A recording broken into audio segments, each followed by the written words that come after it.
بسم اللہ الرحمن الرحیم۔ حضرت ابن مسعود رضی اللہ تعالیٰ عنہ بیان کرتے ہیں، رسول اللہ صلی اللہ علیہ وآلہ وسلم نے فرمایا، اللہ تعالیٰ اس شخص کے چہرے کو تر و تازہ رکھے جس نے میری حدیث کو سنا، اسے یاد کیا، اس کی حفاظت کی اور پھر اسے آگے بیان کیا۔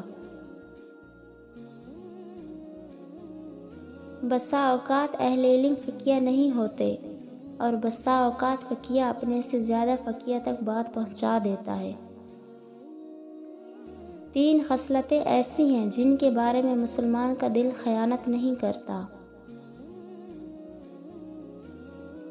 علم خاص اللہ تعالیٰ کے لیے ہو، مسلمانوں کے لیے خیر خواہی ہو اور ان کی جماعت کے ساتھ لگے رہنا، کیونکہ ان کی دعوت انہیں سب طرف گھیرے گی، حفاظت کرے گی۔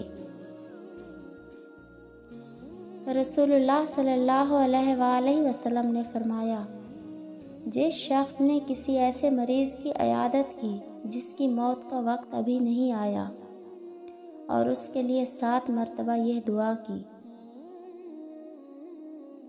تو اللہ تعالیٰ ضرور شفا عطا فرمائیں گے۔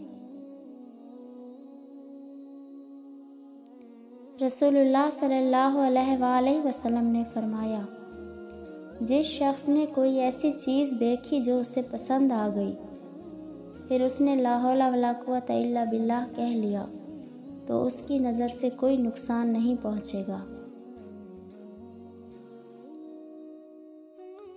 رسول اللہ صلی اللہ علیہ وآلہ وسلم نے فرمایا، جس مسلمان کی نظر کسی عورت کے حسن پر جا پڑے اور وہ اپنی نگاہ جھکا لے تو اللہ تعالیٰ اس کے دل میں عبادت کی لذت عطا فرمائے گا۔